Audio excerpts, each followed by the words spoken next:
আসেন মিলন ভাই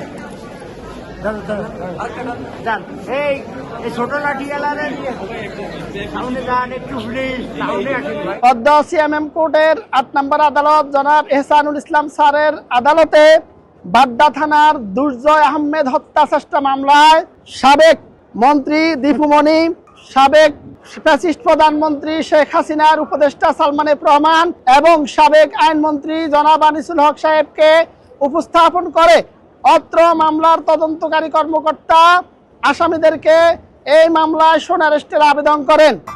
American ASTM স্ট্যান্ডার্ডে তৈরি আধুনিক যুগের আধুনিক pipe RFL easy pipe and fittings.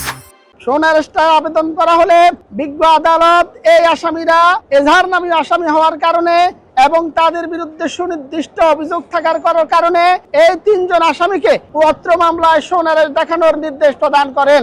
এই মামলার যিনি ভিকটিম দুর্জয় আহমেদ, তিনি বাড্ডা থানাধীন ইউলুফের পোস্ট অফিসের গলিতে আন্দোলনরত অবস্থায় বৈষম্য বিরোধী আন্দোলনকারীদের সাথে তিনি আন্দোলনরত অবস্থায় বিগত 2024 সালের 20 জুলাই তারিখে তিনি আন্দোলনকারীদের উপর যখন ফ্যাসিস্ট আওয়ামী লীগের দোসররা, স্বেচ্ছাসেবক লীগ, নিষিদ্ধ ঘোষিত সংগঠন ছাত্রলীগ, যুবলীগ এবং আওয়ামী লীগের সশস্ত্র সন্ত্রাসীরা আক্রমণ করে, তখন এই আজকের ভিকটিম দুর্জয় আহমদ তার 2 চোখে গুলিবিদ্ধ হয়ে তিনি অন্ধ হয়ে চক্ষু হাসপাতালে এবং পরবর্তীতে সামরিক হসপিটালে তিনি চিকিৎসা নিয়ে তিনি পরবর্তীতে এই মামলা দায়ের করেন।